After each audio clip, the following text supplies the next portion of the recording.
Shabbat Shalom. Let's bless our King. We say Baruch et Yahweh. Baruch et Yahweh HaMevarak.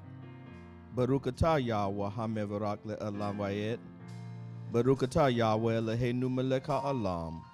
Asher bekar benu makol hamayim v'natan lanu ha'torah. Baruch atah Yahweh notan ha'torah. That is to say, blessed be Yahweh. Blessed be Yahweh the Blessed One. Blessed are you, Yahweh the Blessed One, for all eternity. Blessed are you, Yahweh, our Elohim, King of the universe, who selected us from all the peoples and gave us your Torah. Blessed are you, Yahweh, giver of the Torah. To our Master, our Deliverer, our Savior, our King, our Elohim, our Deliverer, our Provider, our Healer, our Sustainer, do we come to you today, Master, with a stretched out arms and open heart and a bowed head. We are your people, Master, and the sheep of your pasture. So we give thanks to you today. You say that Israel are your witnesses, and here we are again today, Master, on your set-apart day, coming to your temple as a witness to you, Master, that you said that on the 6 days I made the world, and on the 7th day I rested, and you shall also rest. And if you do so, it shall be a sign between me and you that we are in a covenant contract with you.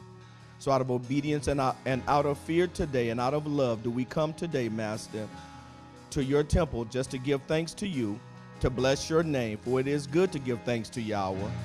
It is good to praise the name of the Most High. For we declare your righteousness in the morning, and we declare your trustworthiness every night. And we thank you, Master, for life, health, and strength, food, clothing, and shelter, knowledge, wisdom, and understanding. We thank you, Master, that you have kept us one more week and that allowed us to come out again today, that you have given us activity of our limbs and you've given us strength in our bodies that we may come and give thanks to you. And we praise you today, O King. We thank you that you have kept our children all week long and you have brought them home safely to us. We thank you for all things that you have done for us, and we ask that you would look upon us today, Master, with a tender heart. Master, that you would have mercy upon us, that you renew daily, O King. We ask that you would speak kind words towards us, for your words shall not come back void. Speak kind words towards us, Master, that we may prosper, that we may know that when the unrighteous blossom and they raise up like grass, that it is only for their destruction. But you said that to your servant Malachi, that in the end that you shall make a distinction between them that serve you and them that do not. So here we are, Master. We are your servants, and we come out today just to give you thanks today. Master, we ask that you would keep us until we can meet here again. This is our prayer.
Shabbat shalom.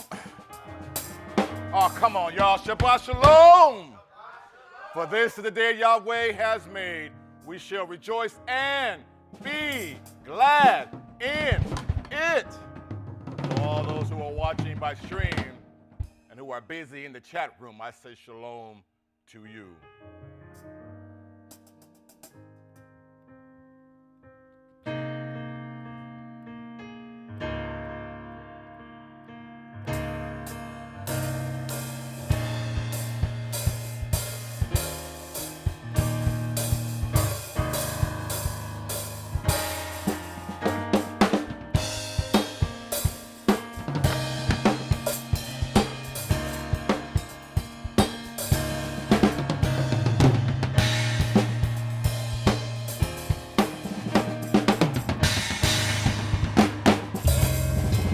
I come to you with hands upraised. I come to you. I bow before your feet. I come to you. You're all I ever need. I come to you. I come to you with hands upraised. I come to you. I bow before your feet. I come to you. You're all I ever need. I come to you. Here we go, verse 1. River of living water that flows through life to me. You're the all-consuming fire. You're the air that I breathe. You are beauty for ashes, the essence of all things. I come to you. Come on. I come to you. Hey, with hands up in praise, I come to you. I bow before your feet. I come to you. You're all I ever need. I come to you. Come on, verse 1 again. River living water that flows through life to me.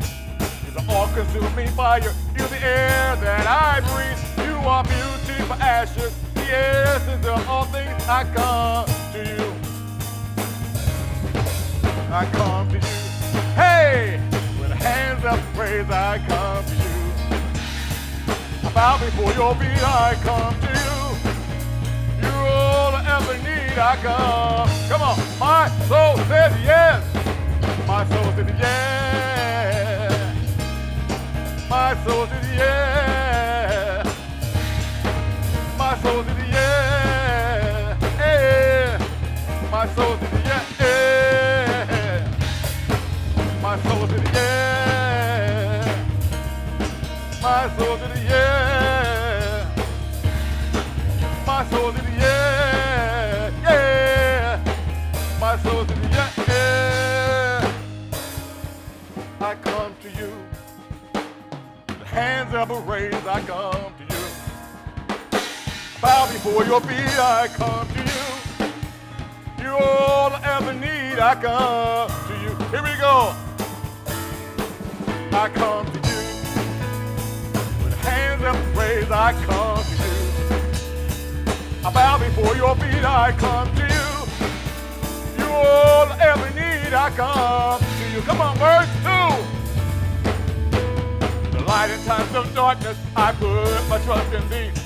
You're there with me in battle, I claim the victory. I worship and adore you. Elohim, you are my king. I come to you. Here we go. I come to you. Hey, with the hands of raised, I come to you. I bow before your feet, I come to you. You're all I ever need, I come to you. Come on. My soul said yes. My soul said yes. My soul said yes. My soul said yes. Yeah. My soul said yes. My soul said yes. My soul said yes. Hey. My soul said yes. My soul said yes. I come to you. The hands upraised, I come to you. I bow before your feet, I come to you. You're all I ever need, I come to you. Hey, yeah, yeah, I come to you. With hands hands of praise, I come to you. I bow before your feet, I come to you. You're all that I need, I come to you. Hey, my soul says yes. My soul says yes. Hey, hey, my soul says yes. My soul says yes. My soul says yes. My soul says yes. Yeah, my soul says yes. My soul says yes. Come on. My soul says yes. Hey. My soul says yes. My soul says yes. My soul says yes.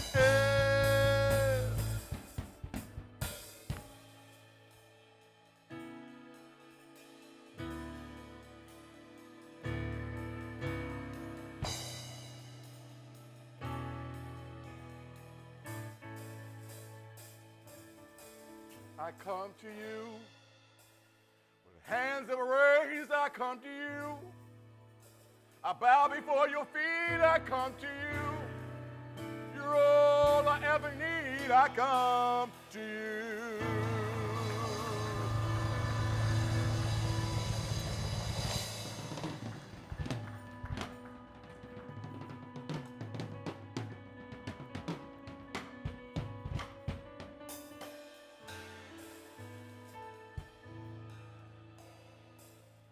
There has been a request in the house, and I love this song because it's one of those songs that,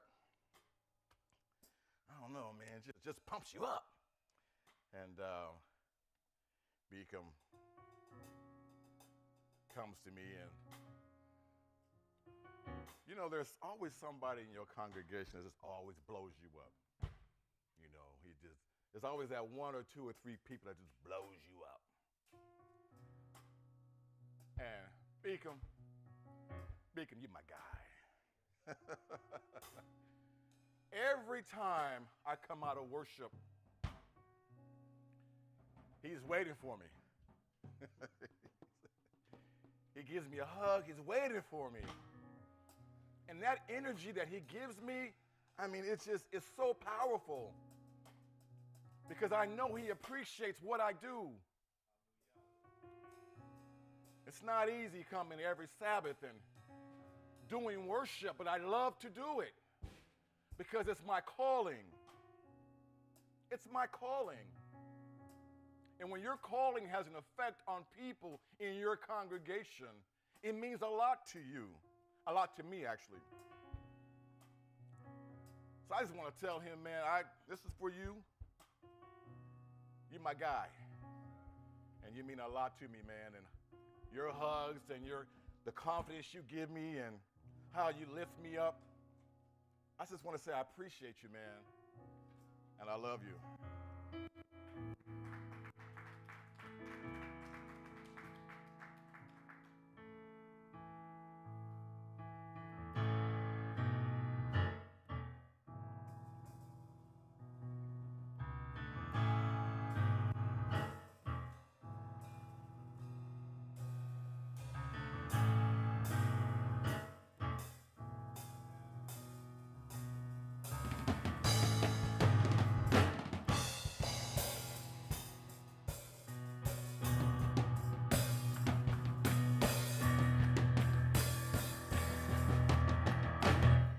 His name is Yahweh.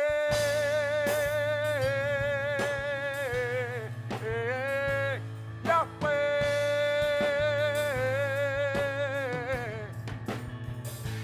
Yahweh. Yeah. Yahweh. He will be a cloud by day, your fire by night. He will always be around. So keep your head high, be strong in your faith. He will never let you down.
So keep your head high, be strong in your faith. Hey, he will never let you down. Come on. He will always care. Yes, he will. His love will cover you. Hey, hey. He will never fail. His love will shelter you. Come on. Shelter you. Shelter you. Come on. His name is Yahweh.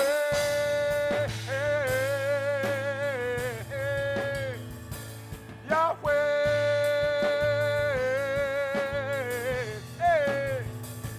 Yahweh.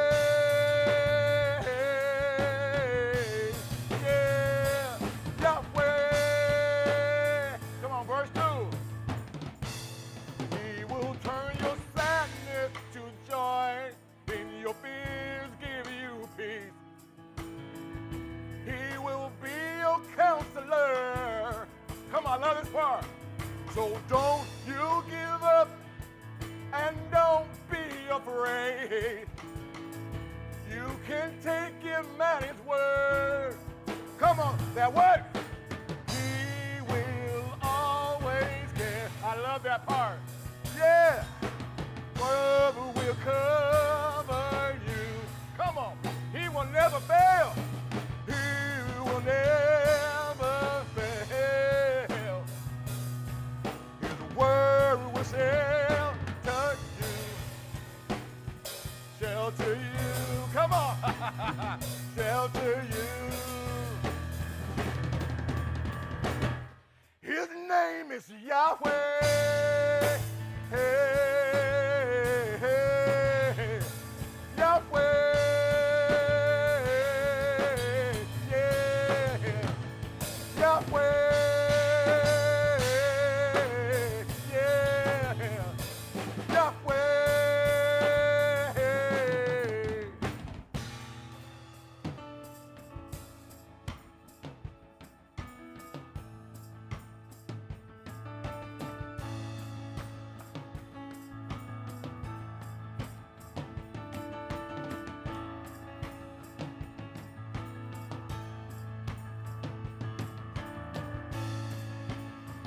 Come on, ladies. Come on, ladies. We say Yahweh, Yahweh, Yahweh, Yahweh, Yahweh, Yahweh, Yahweh, Yah. Come on, fellas. Here we go. Yahweh, Yahweh, Yahweh. Yahweh, Yahweh, Yahweh. Yahweh, Yahweh, Yahweh. Ha, ha. Yahweh, Yahweh, Yahweh. Yahweh, Yahweh, Yahweh. Yahweh, Yahweh, Yahweh. Yahweh, Yahweh, Yahweh. Here we go. Come on. Yahweh, Yahweh. Yahweh, Yahweh, Yahweh. Yahweh, Yahweh, Yahweh. Yahweh, Yahweh, Yahweh. Yahweh, Yahweh, Yahweh. Yahweh, Yahweh, Yahweh. Come on, ladies. Yahweh, Yahweh, Yahweh. Yahweh, Yahweh, Yahweh. Come. Yahweh, Yahweh. Yahweh. Yahweh. Yahweh. Yahweh.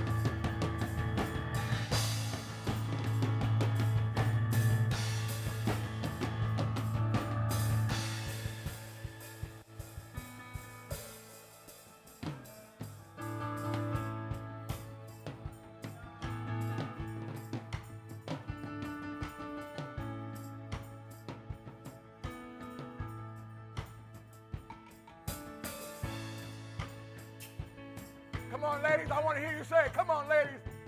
Yahweh. Come on, ladies. Yahweh.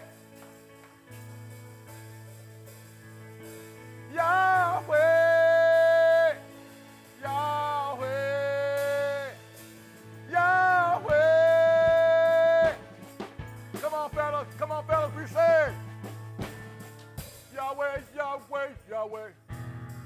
Yahweh, Yahweh, Yahweh. Yahweh, Yahweh, Yahweh. Yahweh, Yahweh, Yahweh. Yahweh, Yahweh, Yahweh. Yahweh, Yahweh, Yahweh. Yahweh, Yahweh, Yahweh. Here we go. Yahweh, Yahweh, Yahweh. Yahweh, Yahweh, Yahweh. Yahweh, Yahweh, Yahweh. Yahweh, Yahweh, Yahweh. Yahweh, Yahweh, Yahweh. Yahweh, Yahweh, Yahweh. Yahweh, Yahweh, Yahweh. Yahweh, I hear you, ladies. Oh, I hear you. Yahweh, Yahweh, Yahweh. Yahweh, Yahweh, Yahweh. Yahweh, Yahweh, Yahweh. Come on. Yahweh, Yahweh, Yahweh. Come on. Yahweh, Yahweh, Yahweh. Yahweh, Yahweh, Yahweh. Yahweh, Yahweh, Yahweh. Yahweh, Yahweh, Yahweh. Yahweh, Yahweh, Yahweh.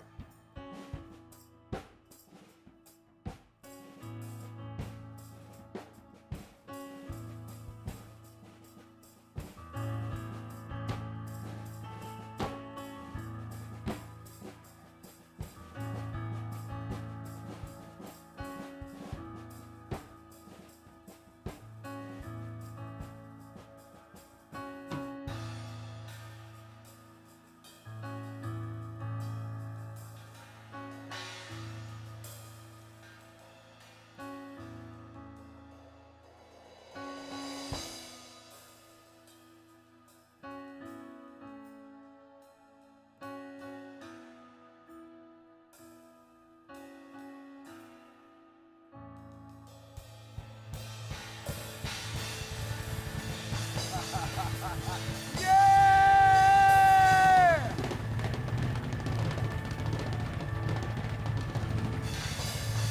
Come on, come on. Yeah!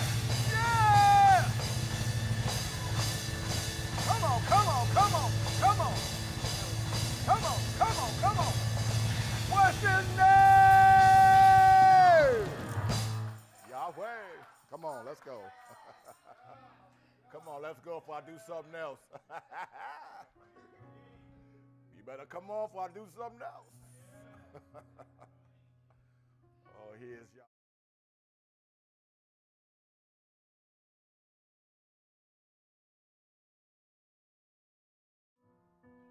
Greater than the highest name that exists amongst men, and that is the name of Yahweh.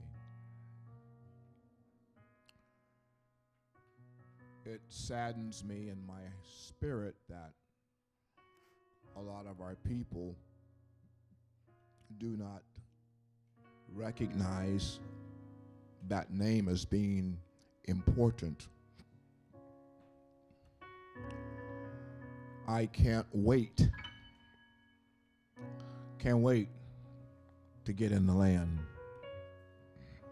when the only name that will be spoken will be the name Yahweh,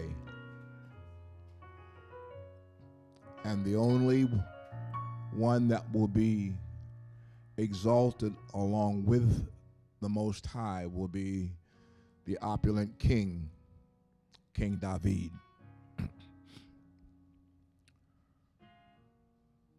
There will not be any slothfulness in the land. We will not have an opportunity to just function the way we want to function. There will be rules in the land. 6 days, you'll be able to do whatever you want to do. But on the Shabbat, oh yeah, Shabbat's gonna be great. It's gonna be crazy. All of us on one accord and listening to the things that are germane to our lives from those who are the teachers, the master teachers. Right now, we're kind of just practicing, getting a bit of understanding that we can get while we're in this exile. But this exile is going to end, and when it ends, it's going to be a great day. And, you know, I want to say to all of you that are viewing by stream and here in the house, you want to be able to make the day of redemption and spend life amongst like-minded people who are on one accord. Our minds and our thoughts always running in the same vein. It will be a day and a time of delight. You know, we won't be dealing with all the craziness that we have to deal with in this exile. Won't you be glad when that's over? Yeah. All right, well, our teacher, the junior rabbi, Sean Appleton, is ready. We're going to give it over to him, and let's welcome Sean.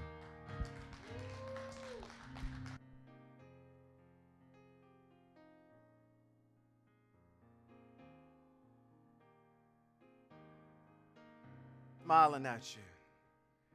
I'm at you. I am thankful to the Most High, who has allowed me to be here. One, Mo, again, to the beneficent Eye Asher Eye,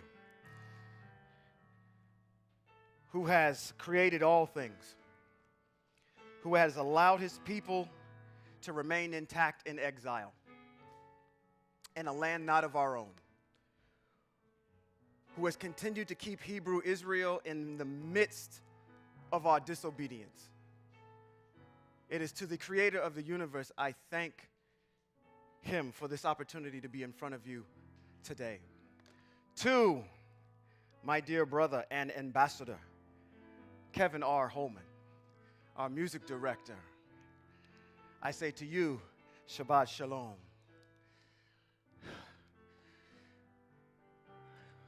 I have to calm down as I'm transitioning up here, because when it's time to throw down, it's time to throw down. I'm over there moving my feet really fast, like one of my favorite groups. Y'all may not think that I listen to this kind of music, but I do. I have a favorite group they call Slipknot. They have a drummer that's there. He plays very, very fast. And I'm over there trying to keep up with that man over there. I was like, I'm almost 50 years old. Come on now. So to you, to you, for to say, hey, Shabbat Shalom. Ambassador Beacom, leading us before the throne. Shabbat Shalom to you, sir. Ambassador Johan Tate, who runs our media here and brings you the things that you see visually. Shabbat Shalom to you, sir. Y'all allowed me to get away with leaving out one person before I got to our main guy. To Ambassador Yeshai Beverly. Shabbat Shalom to you, sir. To our head teacher, now y'all may call me JR, you may call me the junior rabbi, but there's only one rabbi in this house. And that is to the Honorable Robert B. Holman Jr. I say Shabbat Shalom to you, sir. For those of you that are joining us by the way of the stream, Shabbat Shalom to you, to our descendants that will come after us, that will hear these recordings and see these recordings and say, they tried to serve the Most High the best way they could. They walked in the ways of the Most High and set a foundation for us. Shabbat Shalom to our descendants. We hope that you keep the ways of the Most High. Keep the lifestyle. Make sure that you put the Most High at the forefront of everything. Shabbat Shalom to you. Now, are y'all ready Wait a minute, I did that on that side last time. Are y'all ready to go to the stratosphere? Jayla, you ain't ready to go to the stratosphere? Are y'all ready to go to the stratosphere? All right. Are y'all ready to rumble? All right. For our studio audience here with me, Shabbat Shalom. Shabbat Shalom. We are going to continue with 2nd Shemuel, but before I get there, I want to draw your attention one more time to the fact that this is a high holy month. We have a day in this month that is designated to be a Moedim. I shouldn't say a high holy month. We have a high holy day within this month that just started. We started our new month on Wednesday this week. It was our Rosh Chodesh. That is a Shabbat. Okay? So since we started our 3rd month, we are now progressing into the last session of the spring season before we get into summer. We have a festival that's right at the top of the 3rd month. It happens next week. It's called Shavuot. I've pressed upon you every time I've gotten up here for the last now 3 weeks to make sure you do your own research on Shavuot. Okay?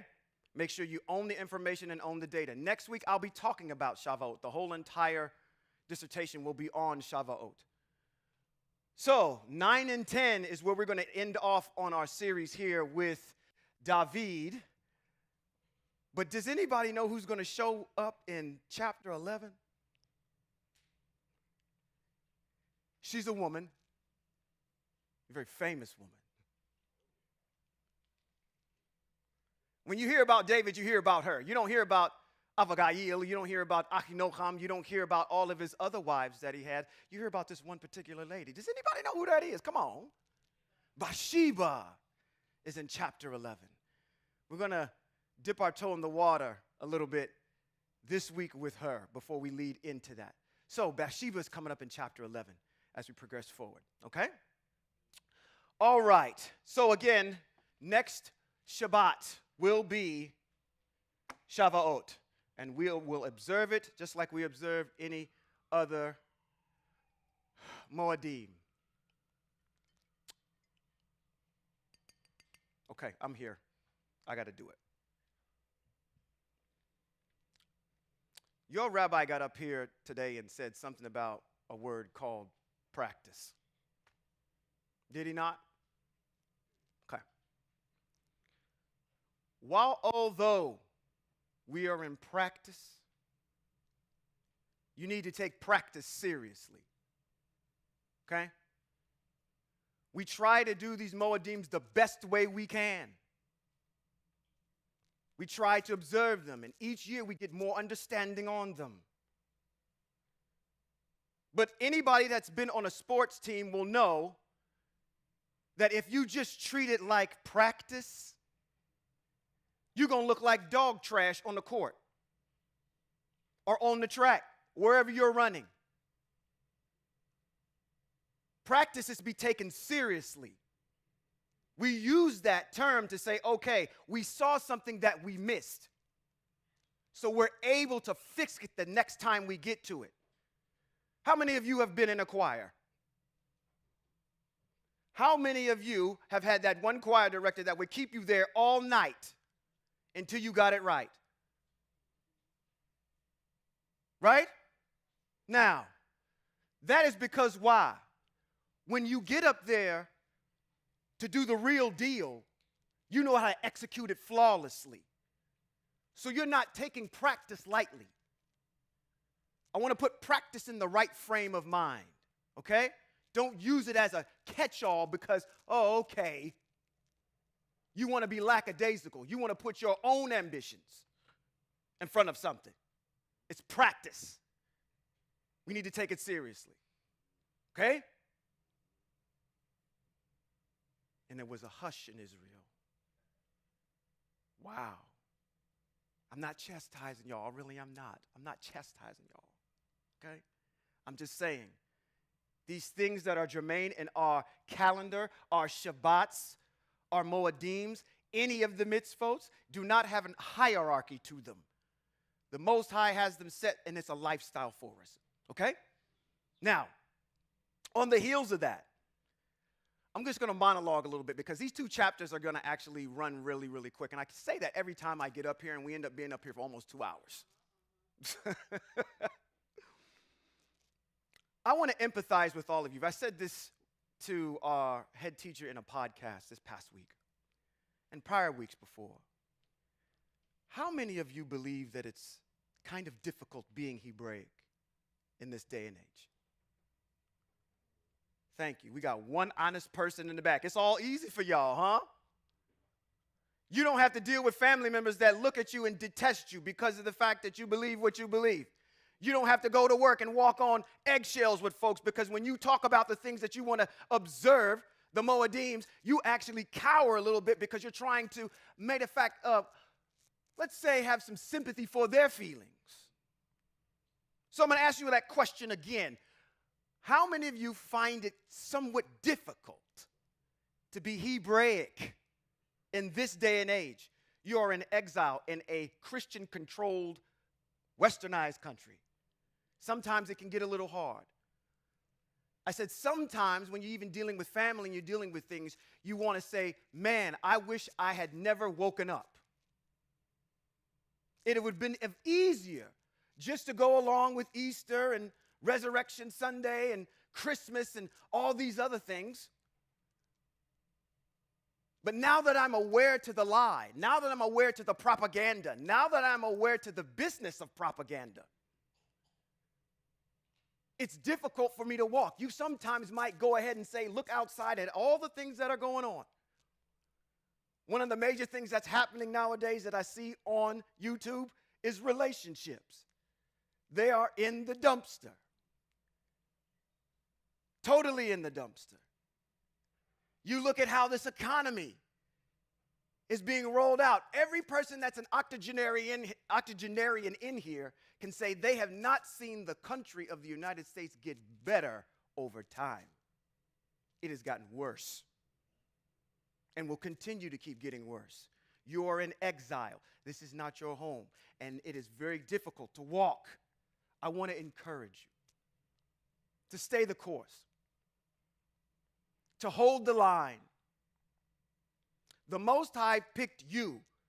If you understand the opulent spirit, the opulent power that the Most High is, and He's thought enough of you to be at the precipice, at the apex, where we actually make the turn for the rest of our people, don't take that lightly. You have been called out to do a job. Okay? We are learning from Melech David.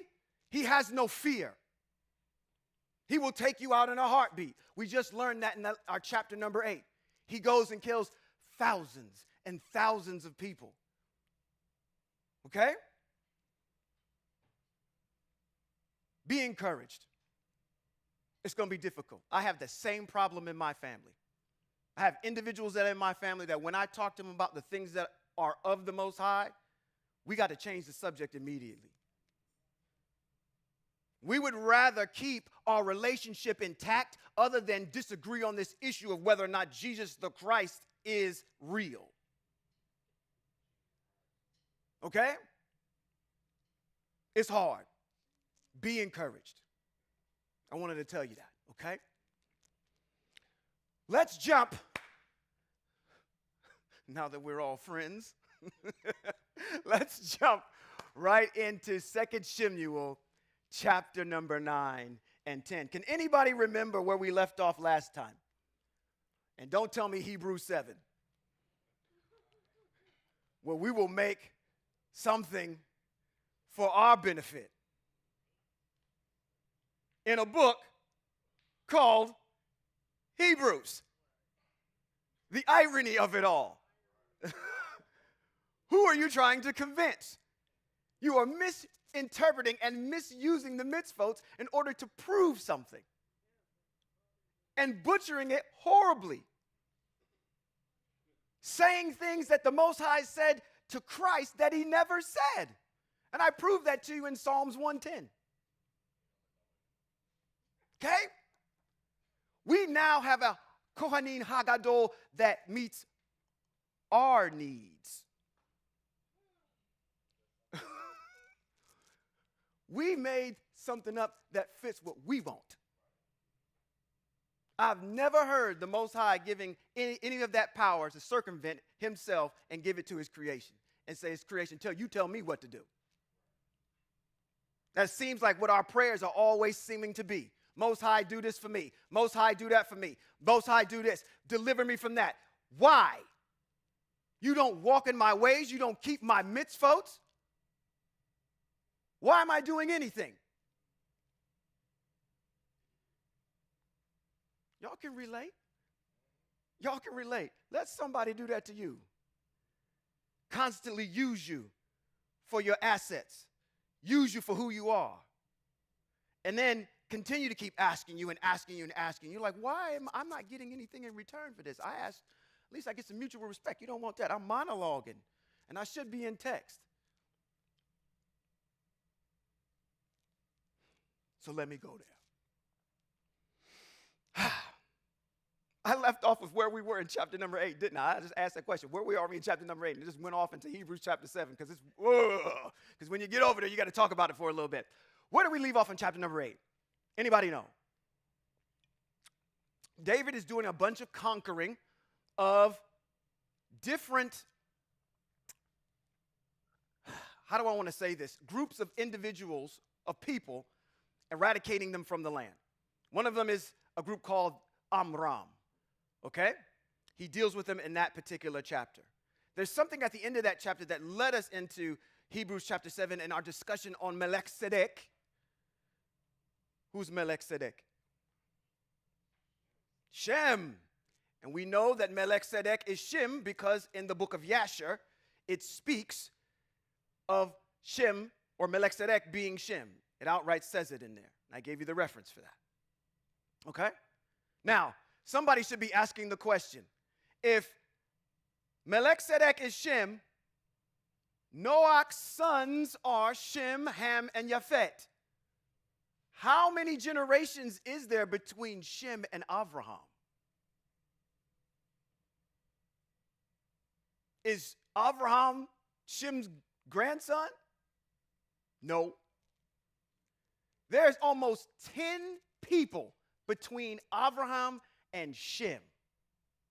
Shem lives to be 600 years old. When you add up all the numbers that said when Shem begat this person and that person begat that person, it's somewhere in between 29 and 35 years. Somebody was continuing to be born. So when you add that all up, Shem was probably about 400 years old by the time Avraham shows up on the scene. He died when he was 600. So it is very plausible if someone ever challenges you, if they ever want to get that geeky about it. How is it that Shem is Melchizedek? How can you say that? Well, my first reference is the book of Yasher. And then when I go back into text, the numbers add up. It's very plausible that he could be. Okay? But we learn about that particular issue at the end where I said David had sons that were Kohanim.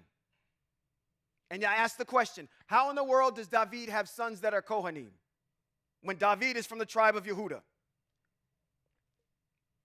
We answered that question. That's how we got into Melchizedek to say, okay, is there somebody that, what's a Kohanim do? A Kohanim does what? Teaches. All right? What was Shem doing? He was teaching. Okay? So he could be a Kohanim for the Most High. He's carrying the mitzvot of the Most High till they get passed down until the goat, Moshe, greatest of all time, writes them all down. Okay? All right.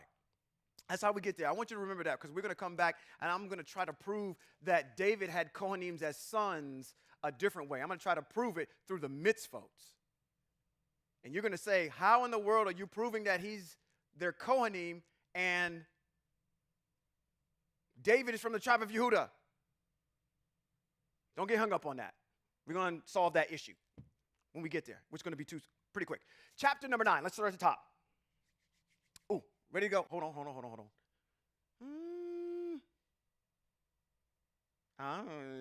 Okay, I did it all. Well, okay, Most High will do that. I'll tell you what's in chapter number 10. Chapter number 10 is the people of Ammon pick a fight with the empire of Israel. That whole entire chapter is about that exchange, okay? I'm leaving out number 9 for a reason, because I need to keep somebody behind the curtain before I allow them to come out.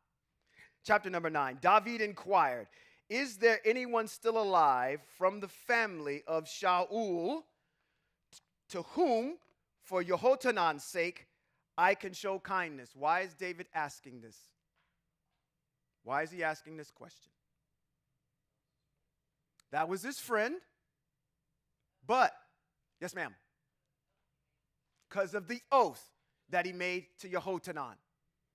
He made an oath that said, I'm going to take care of your descendants well after you're gone.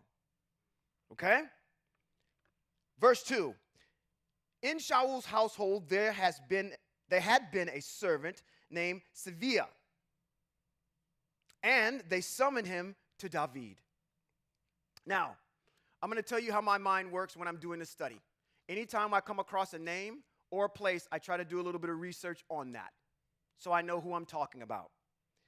Sevia is going to be introduced as an individual that is actually helping Yehotanan's son. Okay? You're going to learn about Yehotanan's son in a minute. And he introduces it here. Sevia, later on in this chapter, you're going to learn, has 15 sons and 20 servants. So this man was rich. This man had property. This man had things and businesses that he was running that needed to have at least 20 servants/slaves, and he also had 15 sons. We find out later on in chapter number 16 of 2 Shemuel that Sevia is one of the people that helped David when he's on the run from his own son. His own son, he's going to fall out with one of his sons, and David is going to be on the run from his own family. All right? Sevia is one of the individuals in chapter number 16 that brings him provisions. Sevia, knowing that he was a part of Melech Shaul's household, as David is on the run, comes and tells David in chapter number 19, I believe, of 2 Shemuel, that, hey, you have fallen out of accord with Yehotanan's son. And because y'all fell out, you should know that he's down in Jerusalem claiming to be the king. All right? Matter of fact, let's go there real quick so you can see it. Chapter number 16, 1 through 4 of 2 Shemuel. I just want to have you all understand who we're talking about, who these people are, okay? So right now, as far as importance in this particular narrative, Sevia is an individual that is taking care of the remnant of Melech Shaul's household, because Melech Shaul is dead, his son Ishbosheth is dead, okay? That tribe almost gets wiped out earlier on. So let's read what's there. 16, when David had gone a little past the summit, there was Sevia, the servant of, there he is. That's the guy that I'm trying to hold behind the curtain, Mephibosheth, who met him with a pair of donkeys saddled, and on them 200 loaves of bread, 100 bunches of raisins, 100 pieces of summer fruit, and a skin of wine. The king said to Sevia, What do you mean by these? Sevia replied, the donkeys are for the king's household to ride on. The bread and the summer fruit are for the young men to eat, and the wine is for those who collapse in the desert to drink. I love you, Hebrew folk. You in the desert, you're starving, I'm going to bring you a bottle of tequila. Okay, let's do it. The king asked, where is your master's grandson? Sevia answered the king, he's staying in Jerusalem because he said, today the house of Israel will restore my father's kingship to me. So he's down in, Mephibosheth is down in Jerusalem, saying that he's going to reclaim the throne. And Mephibosheth's grandfather is whom? Now that you're staying with me, Shaul. Let me go slow. Melech Shaul. Does everybody know who he is? Melech Shaul has a son. His name is Yehotanan. Yehotanan is best friends with David. Before David and Yehotanan split and go their separate ways, because obviously Yehotanan has to be beholden to his father in some kind of way, he makes an oath to Yehotanan and says, I will take care of your descendants. They make this oath between the two of them. Yehotanan has a son. His son's name is Mephibosheth. In 16, in 2 Shemuel, Mephibosheth is now in Israel, in Rushalayim, saying, I'm going to have my household be restored to me and its kingship. What he's referring to is Melech Shaul, his grandfather. Okay? We got it? Okay. I'm seeing some blank stares as I'm reading this. All right. To say, today the house of Israel will restore my father's kingship to me. The king said to Siviah, everything that belongs to Mephibosheth is now yours. So everything that Mephibosheth was trying to claim, he just gave it to Siva. Siva answered, I bow down before you. May I find favor in your sight, my Lord King. Now, when you get further along in chapter number 19, you'll see this character come up again. Because when David goes back into Jerusalem to confront Mephibosheth, Mephibosheth said, I didn't say any of that. He's lying. David doesn't know who to believe. So David gives this answer and says, I'm going to split all the assets between the two of you and you two deal with it. Okay? That's Siva. That's what we know about Siva in our Hebraic writings. Just some backstory before we move forward. Okay? We good? We good. Let's go back to 2 Shemuel, chapter 9, latter part of verse 2. All right.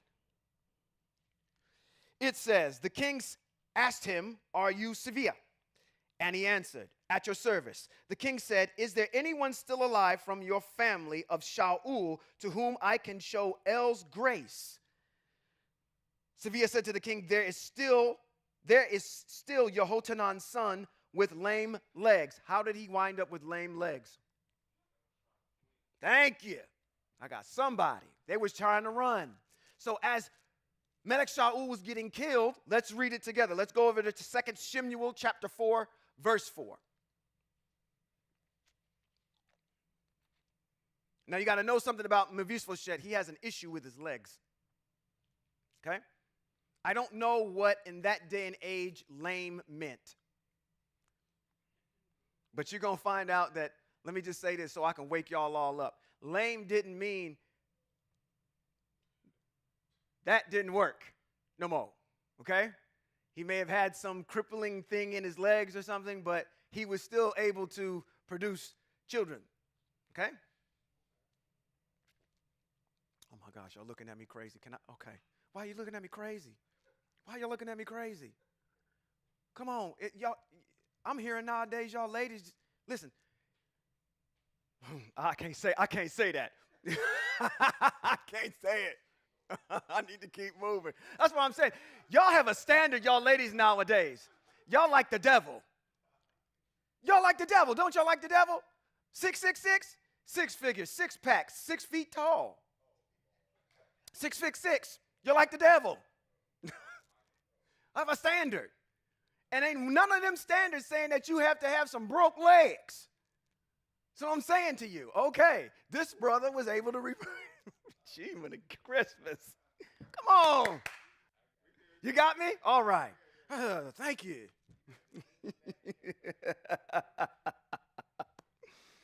So, chapter 4, verse 4. Now Yehotanan, the son of whom? Shaul, had a son, and he was lame in both legs. He had been 5 years old when the news of Shaul and Yehotanan came from Israel. That means that his father and his grandfather were killed. His nurse had gathered him up and fled, but as she was hurrying to get away, he fell and became lame. His name was Mephibosheth. Okay? Let's jump back over into chapter number 9, 2 Samuel, verse 4. Verse 4, it says, the king said to him, where is he? And Siva answered, he is there in the house of Machir. He is in the house of Machir, the son of Amiel, in Lo Devar. Oh, my goodness. I can only say that the Most High showed me this. I want you to remember who Machir is. Machir. Machir. Remember that. He is the son of who? Amiel. Amiel has a son. His name is Machir. Okay? Remember that. We're going to see if you pass the test today. 5. King David sent and took him from the house of Machir, the son of Amiel, came up again. In Lo Devar, Mephibosheth, the son of Yehohanan, the son of Shaul, came to David, fell on his face, and prostrated himself. Let's deal with Machir a little bit before we go any further. Here we can see that Machir is still, along with Siva, is showing kindness to Yehohanan's seed, which is Mephibosheth, because it just says there that he was in the house of Machir.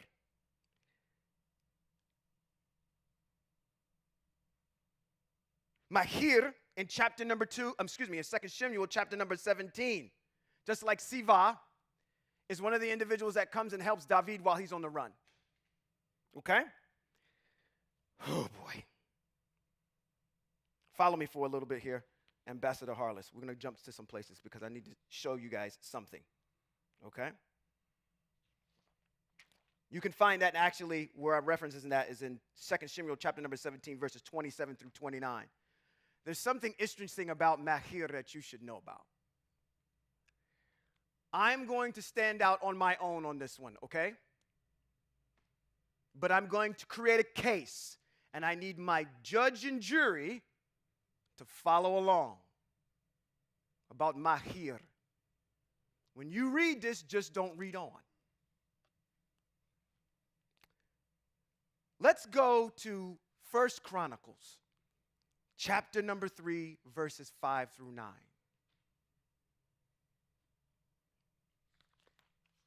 While she's getting that, I'm going to read this to you one more time out of Shemuel.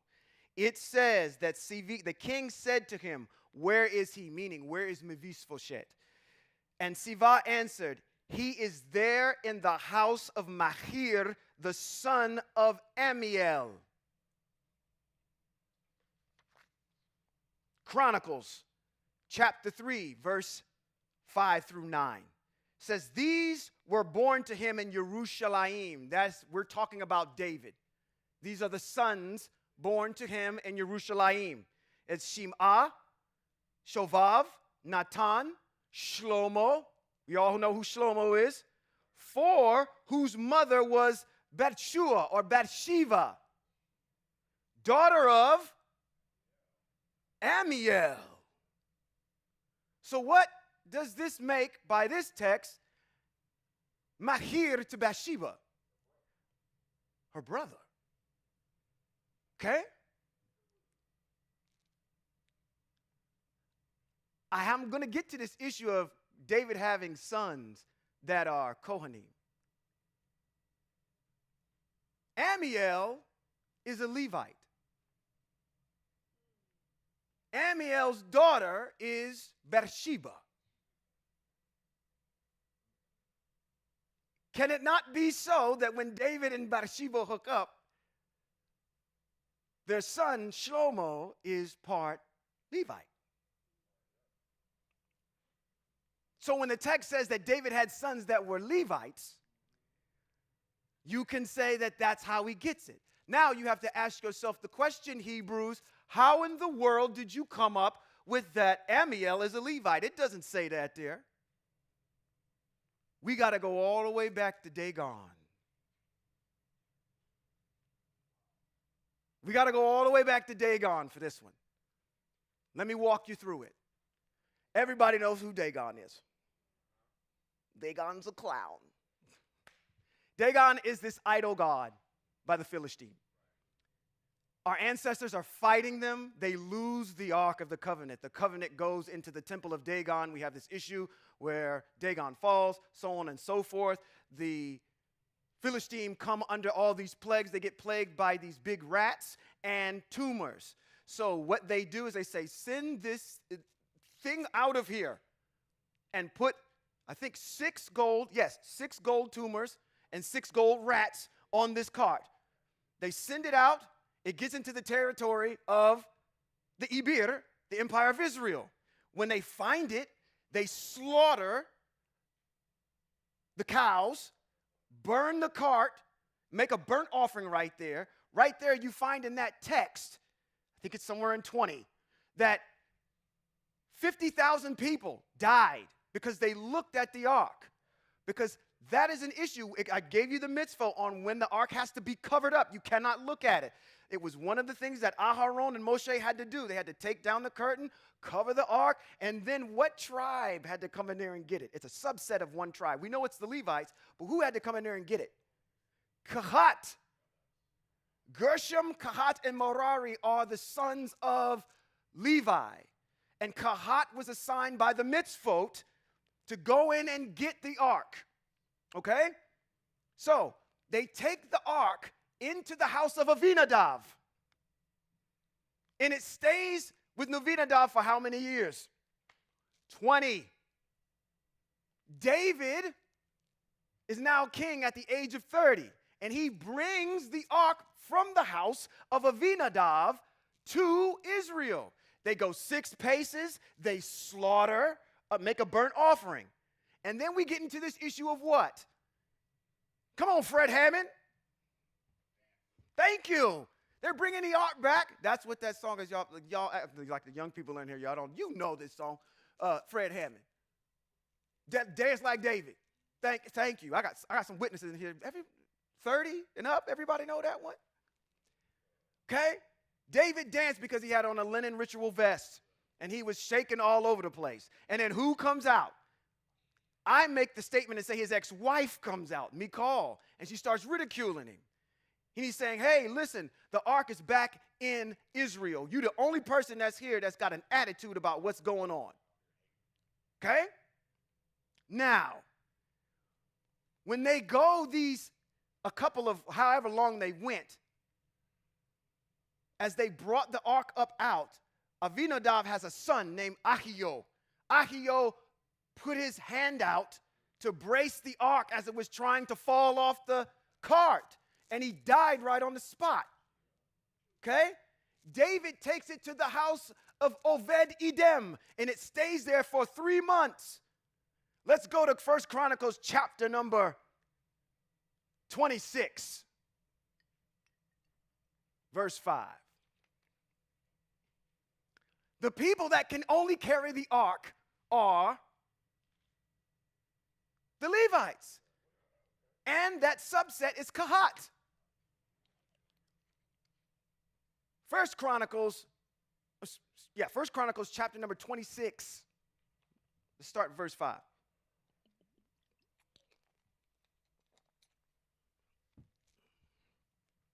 What does it say there? Oh, go back up. Go all the way back up. Go up to 1. There we go, right there. Right there, 4. I said, the ark went to the house of Oved Edom, who had to be a Levite, because they could carry the ark. Oved Edom had sons. And when you read down there, who was the 6th son? Amliel. Amliel has a son named Mahir. Amliel has a daughter named Bathsheba. That's how I'm getting to the fact that Bathsheba is a Levite. That's why at the end of 8, David can profess and say he had Kohanim that were sons by the mitzvot, because they were part Levite. Okay? We have to be able to explain everything that we say. Okay? All right? We have to be able to explain it. I can't sit there and say somebody brings to you and says to you and challenges you on your text. Just like when I go up to the average Christian and I ask them, you got an issue with your salvation, right? Okay, let's talk about your salvation. That's tantamount. You're being saved from what? From the wrath that is to come because you don't want to go to hell. Prove to me, what did I say? Who made it and when it was made? The Most High made everything in 6 days, and he just forgot to mention that he made hell. What else did the Most High make that he didn't tell us about? Now you can believe in the multiverse and all this other stuff that's going on. Venus is in retrograde and all this other stuff that's going on out here. What else did the Most High make that he didn't tell us about? Because he sure didn't make hell. Nowhere does the concept of hell even show up in the Tanakh, what you may call the Old Testament. It doesn't show up until you get over into the New Testament. So again, who made it and when was it made? And if you can't prove to me those two things, then why are you believing in a place that doesn't exist? Well, what happens to you? Well, what happened to you before you came here? You ceased to exist before then. You'll cease to exist afterwards, like there was nothing of you. Am I on good ground, sir? Thank you. So, I say that to say if somebody comes to you and says, okay, you profess yourself to be a Hebrew and prove to me why in the world David says that he has. Now, again, if they're doing this, they can prove some things about Christ. Right? David had sons that were Kohanim. David's not a Yehudim. David is a Yehudim. So how is his sons a Yehudim and they're Levites? How can they be Kohanim? On their mother's side, they can't. Because they have that blood in it. Okay? Like I said, I'm on my own with that one. That's not in the text. But you see how I'm stringing it together through the lineage. Okay? All right. All right. Let's get back into this. We'll finish this chapter out, get right into 8, and be on our merry way. Let's go back to chapter number 9, 2 Shemuel, and we will drop in around, let's just go back up to 6, verse 6. Verse 6. Matter of fact, I'm going to start at verse 5, and I'm going to go forward. Let's go quick. King David sent and took him from the house of Mahir, the son of Amiel. Now we know who his sister is. And Lodevar. Mephibosheth, the son of Yehohanan, the son of Shaul, came to David and fell on his face and prostrated himself. David said, Mephibosheth, and he answered, here is your servant. David said to him, don't be afraid, for I am determined to be kind. For the sake of Yehohanan your father, I will restore to you all the land, all the land of Shaul your grandfather, and you will always eat at my table.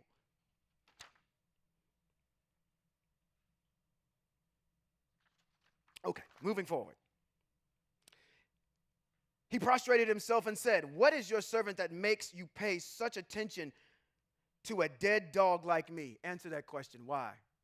It's not because of you. It's because of the oath that I made to your father.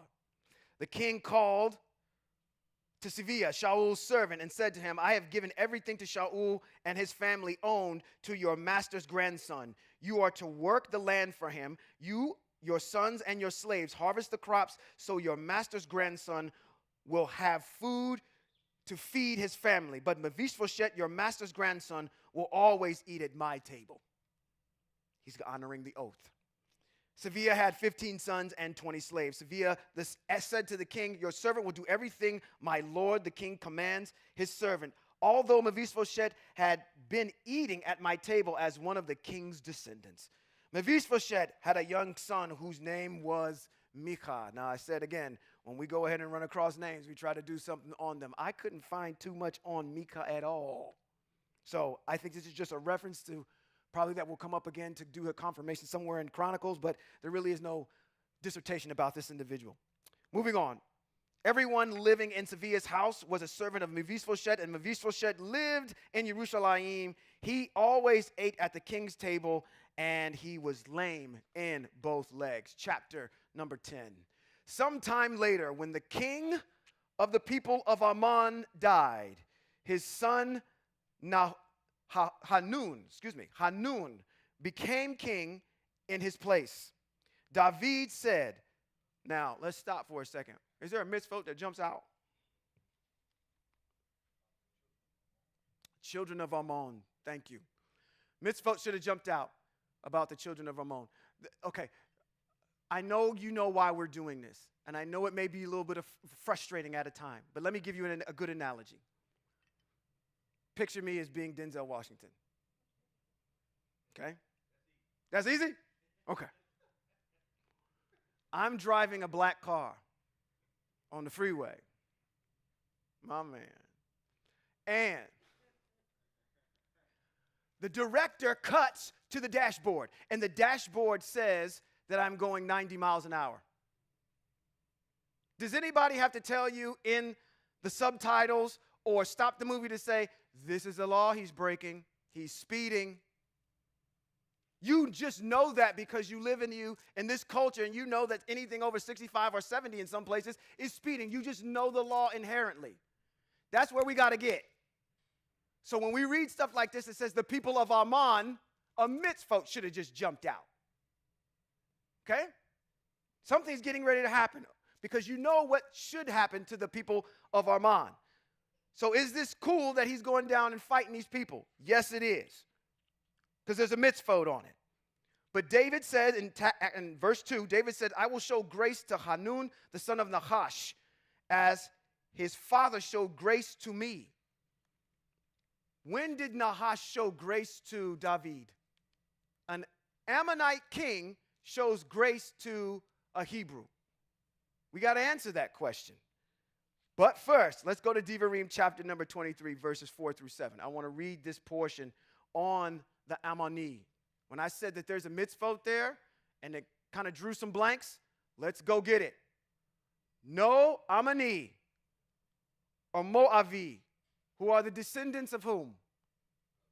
Of Lot, of the incestuous relationship that Lot had with his daughters. These are the descendants from him. May enter the assembly of Eye Asher Eye, nor any of his descendants down to the 10th generation ever enter the assembly of Eye Asher Eye, because they did not supply you with food and water when you were on the road after leaving Egypt, and because they hired Bil'am, the son of Beor, from Petor, and Amram Naharaim, and put a curse on you. But Eye Asher Eye, your El, would not listen to Bil'am. Rather, Eye Asher Eye, your El, turned the curse into a blessing for you, because Eye Asher Eye, your El, loved you. So you are never to seek their peace or well-being. How long? As long as you live. Now that we know the mitzvot, let's go back over to chapter number 10 in 2 Samuel. All right.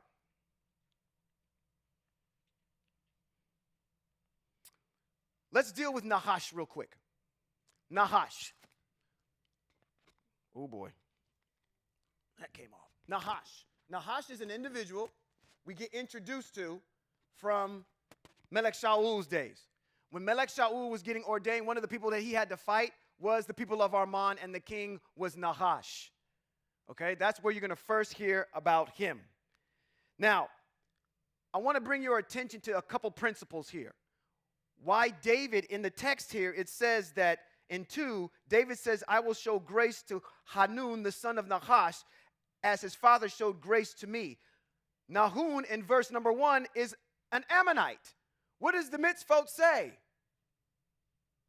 I just read it to you. It says, you are never to seek their peace or well-being as long as you live. So why is he showing grace to Ammon? You're going to see that this is going to come back to bite him in the rear end because he didn't follow the mitzvot. All right? Let's set that up. Let's get to the point first. But I want to establish that while David was on the run from Melech Shaul, he did seek asylum from the nations. One of them is that he went ahead and he hid his parents with the Moabites because he thought Melech Shaul was going to kill them. David hid with the Philistine. Goliath is from Gat, and Gat had a king named Achish. David goes to Achish, and Achish gives him the city called Ziklag. It's now called the city of Yehuda, okay? He gives him that city. So David has a history of going into particular areas in the nations and seeking asylum. Just because they grant him asylum doesn't mean that he has to come back, not have to come back and exterminate them, okay? Let's keep that in mind. All right, let's move forward. So David sent servants to pass him a message of comfort concerning his father, which was Nahash the Ammonite. David's servants entered the territory of the people of Ammon. But the leaders of the people of Ammon said to Hanun, their leader, "Do you really think David is honoring your father by sending people to comfort you? Hasn't David actually sent his servants in order to look the city over, reconnoiter it, and overthrow it?" So Hanun took David's servants. This is what he did to your Hebrew brethren. He took his servants, shaved off half their beards, cut off their clothes halfway up at their buttocks. That means they cut everything that they were wearing up to their waist, meaning what was exposed. Use your imagination, okay? He humiliated them. Cut half their beards off and let them walk around exposed, okay? And then sent them away. On hearing how they had been treated, David's sending words of comfort, and this is how you treat my people? On hearing how they had been treated, David sent a delegation to meet them because the men had been deeply humiliated. Let me take a side quest real quick, what the young people call it. Let me take a side quest. When I thought about your beard being cut, I thought about a mitzvah. Not that this mitzvah applies here, but I thought about a mitzvah that I want to read to you, okay? It's found in Vayikra. You don't have to go there, but it's found in Vayikra chapter 19, verse 27. It says, "Do not eat anything with blood." Oh, come on. Y'all should have got up and ran out the room on that one. There's a mitzvah that says, matter of fact, if you got it, Ambassador Harless, let's just go there, because they don't believe me. They just looked at me like, really? We drink blood. Thank you. I'm glad that y'all awake. 26. Vayikra chapter 19, verse 26. Let's start there. Now, this is what I'm thinking about when they cut off half their beards and sent them away, cut the clothes off. This is the mitzvah that I thought about. Again, not that it applies, but I just want to read it to you because we do have something on beards. Okay? It says, "Do not eat anything with blood. Do not practice divination or fortune telling. Don't round your hair at your temples or mar the edges of your beards. Don't cut gashes in your flesh when someone dies or tattoo yourselves." I'm here to tell you, by the way of the mitzvot, I'm out of compliance. That was prior to me even understanding the mitzvot, because I have 3 of them. Okay? Some of y'all even have crosses and all kinds of stuff. May even have some pray hands on you. Okay? Before we came into the understanding. So let me put that on there for our descendants that's listening. This wasn't because we turned in the last couple of years and then said, okay, let me just get this cool little Jesus piece right on my ankle. No, that wasn't the case. This was way before we came into the understanding of this. So if you're in question about getting that new tattoo, don't do it. Okay? I told y'all, when you in the life, it's hard. It is hard. You can't go back because then you would be a fool in the sight of the Most High. Because you know the mitzvah and have decided not to do it. That's what the Most High defines as a fool. Okay? Now, moving forward. Listen, these mitzvot is cutting me too.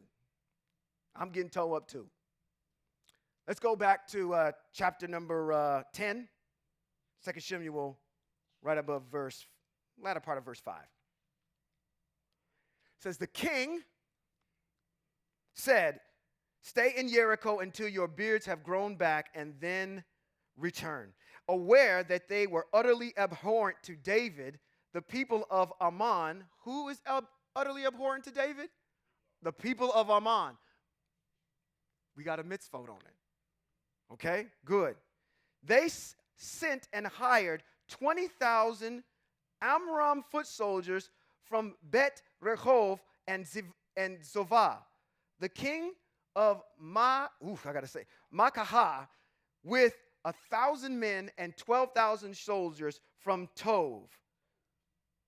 When David heard of it, he sent Joab. Who is Joab to David? His nephew. That's right, but he is the commander of his army. He says, now for extra credit, we're going to get to, extra credit. Who is Joab's brother? Ashiel. Yes, you're going to get down. We're going to get down to that. I'm going to save that for you when you get a little bit later here. All right? But his brother is going to show up here again. Joab with the entire army of trained soldiers. Now we need to go to 2 Samuel chapter number 8, verses 3 through 8 for a second. That was in the previous chapter. We're in chapter number 10. 7 and 8 was what I went over last week. So I have to go over something in 8 one more time before we move forward. Because the text here says that Ammon, let's paint the picture. Let's slow down and paint the picture. I like it when, in the movie, how many of y'all seen The Hateful Eight? Y'all seen The Hateful Eight? And he says, and they trying to figure out who poisoned the coffee. And when they're trying to figure out who poisoned the coffee, Samuel L. Jackson has this slow pace. And he says, now, Chris Maddox, I'm not worried about who shot Sweet Dave. See, what I'm trying to figure out is who poisoned the coffee. And then he goes into this slow diatribe. So he says, let's slow this thing way down. Okay? Let's slow down. Ammon, the king of Ammon, has died. David sends his condolences. The servants are humiliated. Ammon now is going to go and get Amram. Amram is a group of individuals that David conquered in chapter number 8, and they're now paying tribute to David. This is the nations ticked off that they lost, and now they have to pay taxes to Melech David. So Ammon, this outside group, goes and gets this inside group, Amram, to come together on a coalition to defeat David and the empire of Israel. Okay? Setting the backdrop, so when we read 8, it says 2 Samuel chapter 8, verses 3 through 8. It says, David on his way to establish his dominion as far as the Euphrates River. That is a mitzvah. You should know that. Also defeated Hadad-ezer, the son of Rehov, king of Tovah. David captured 1,700 horsemen and 20,000 foot soldiers. He reserved enough horses for 100 chariots and disabled the rest. When the people of Amram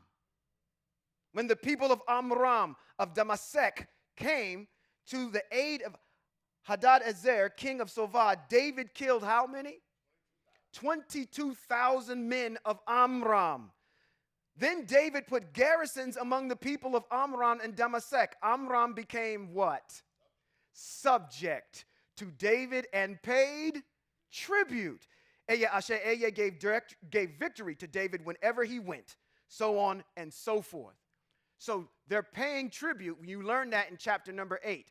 Now let's get back to chapter number 10, verse number 8 of 2 Samuel. Okay, we shouldn't have to digress any more than that. We can go straight to the finish line. Then, in verse 8, it says, the army of Ammon, the ones that humiliated David's messengers, came out and went to battle formation at the entrance of the gate. Excuse me, let's go back up to 6. Let's go up to 6. Going a little bit too far.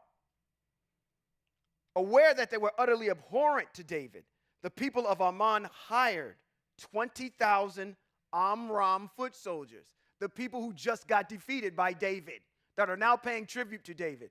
Why is that a strategic move? Because the enemy of my enemy is my friend. They already behind, they close to Israel already. They're already inside. So it makes good strategic sense to get somebody that's already there who hates your enemy. Okay? So they hired all of them. Verse 7, when David heard of it, he sent Joab with the entire army of trained soldiers. 8, the army of Ammon came out and went into battle formation at the entrance to the city gate. The men of Aram from Sovah and Rehov, and the men of Tov and Ma'akah were by themselves in the open countryside. So Ammon is in the open countryside, all right? Get that?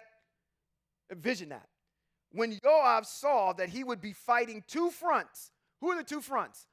Ammon and Amram. Amram's already in Israel. Ammon's coming to the city gate. We got two fronts here, okay? When Joab saw that he would be fighting on two fronts ahead and behind, he chose the best of Israel's troops to deploy against Amram, who was paying tribute to Israel, while the rest of the army he put under the command of Avishai, his brother, to deploy against the army of Ammon. That's Joab's brother, is Avishai. They are the daughters of Zeruiah, who is David's sister. Okay? He said, if Amram is too strong for me, you help me. But if the army of Ammon is too strong for you, then I will come and help you. Take courage, and let's be strong for the sake of our people and the cities of our El. May Eye Asher Eye do what seems good to him. I'm going to go somewhere. I want to do this right now. I want to do this right now. I want to do this right now. Why? Because they are going to war. Are the mitzvot on war? Do you know where they are? Come on, I'm looking right over there at these two young people. Where is the mitzvot on war? Devarim chapter number 20. Let's go there. Because then we're going to go read something about Bathsheba. Like, how in the world is you putting war with Bathsheba? Oh, my goodness. Here we go. Because Christianity taught us this narrative about David and Bathsheba that we have to dismantle and rebuild up as a Hebrew. Okay? I told y'all, no woman is going to go out on her veranda butt naked and be washing up and then turn around and go do what she did with him. And she's innocent. She's in on it. Okay? She's in on it. And when you find out that she's a Levite, shouldn't she know the mitzvah? Aren't the Levites the ones that are supposed to teach? They help. Out of all people that should have known the mitzvah on adultery, she should have. But she's the victim. No. She's in on it. The both of them. Chapter number 20, Devarim. Let's see where we are. Let's scroll all the way down. I want to get to the part down where we talk about these nations. Because I want you to see how David's thinking. Keep going, all the way down. Let's go all the way down. I think it's like 20. Ah, right there. Go back up. Back up. Keep going. Stop right there. 16. It says, as for the towns, these are all the mitzvot on war. When you go to war, you're supposed to follow all of these protocols. That's what Devarim chapter number 20 is. And this is one of the mitzvot that's in there.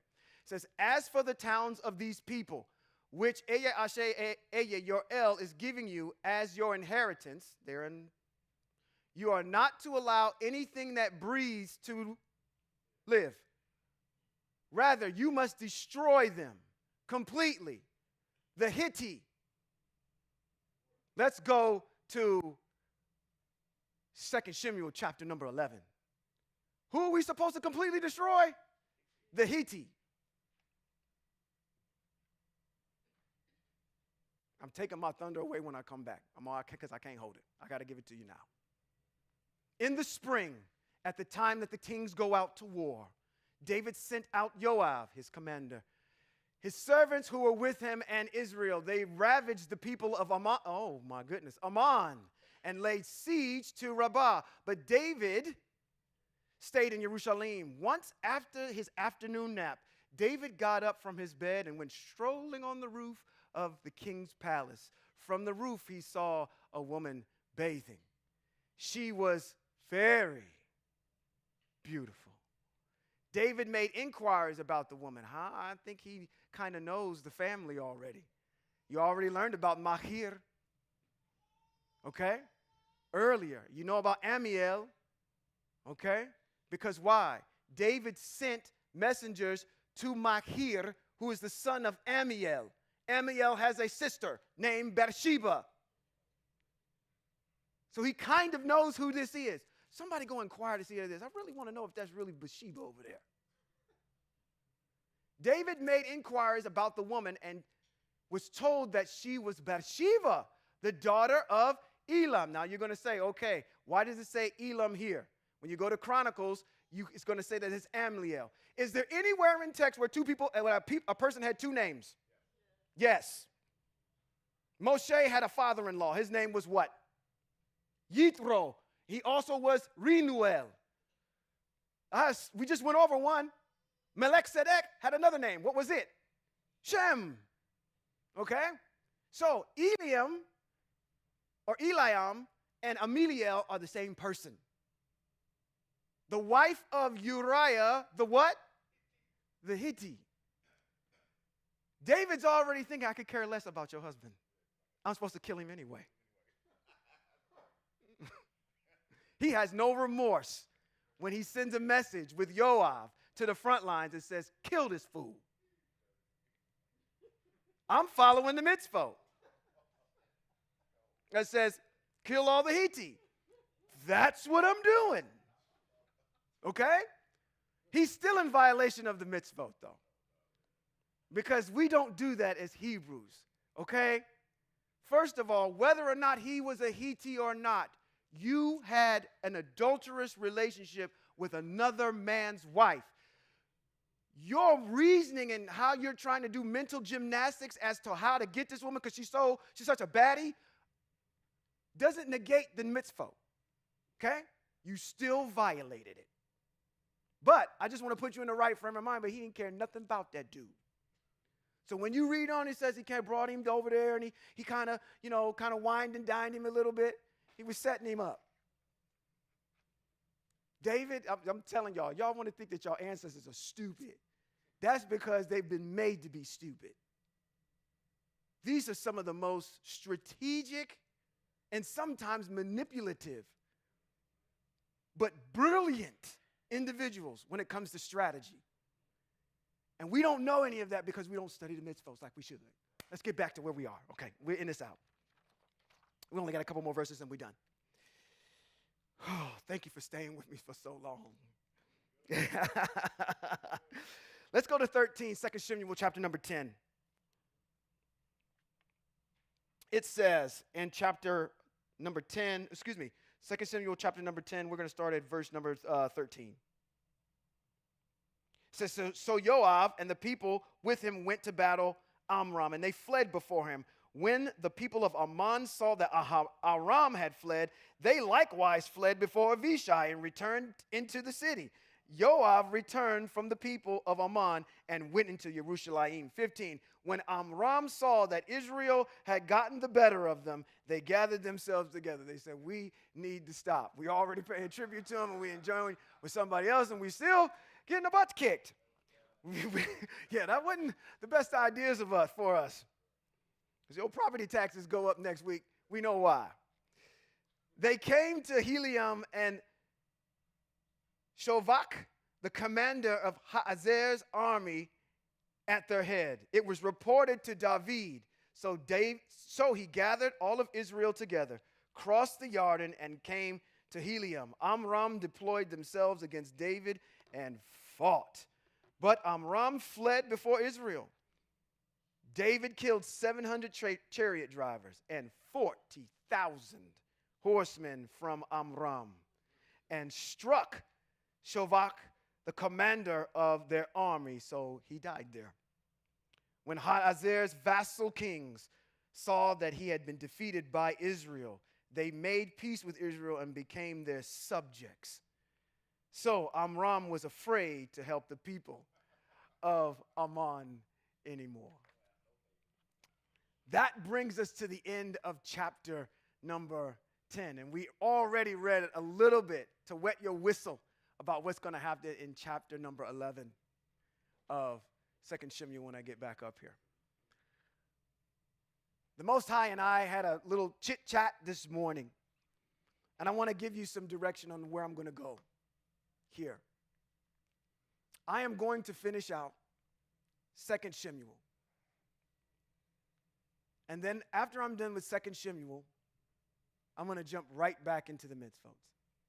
I'm going to go right back to Bereshit. And we're going to walk through it one more time.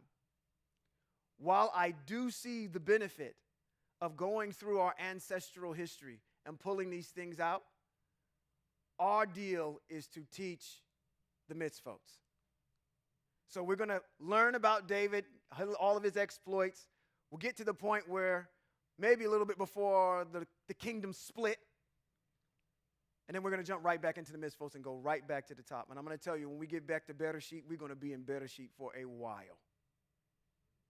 Bereshit is so rich with information that's there. If you don't get it right from Bereshit, everything else starts to crumble after that. So we will do that, and we will do it by the mitzvot, because the writer assumes you know them. Okay? So, next week, be here. It is a holy convocation, Shavuot. Okay? We will do Shavuot in its entirety. Let me bless you as we adjourn. And matter of fact, as soon as I adjourn, I'll put it in the hands of our rabbi. Unless, if you don't have nothing to say, okay, then we will adjourn afterwards. So, Yivareka Yahweh v'yishmareka, Yair Yahweh panav eleka v'huneka yisa, Yahweh panav eleka v'yasam laka shalom, which simply means, may Yahweh bless you and keep you. May Yahweh make his face shine on you and show you his favor. I love my wife's smile. May Yahweh lift up his face towards all of you and give you shalom. Until next time.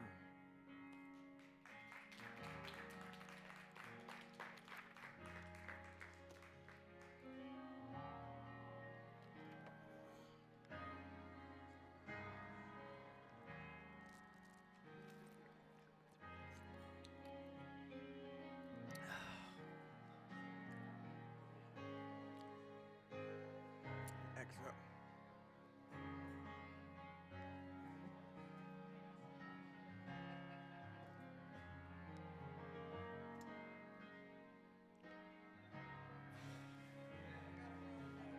Run to Claudia's before the appointment tonight. Okay. Okay.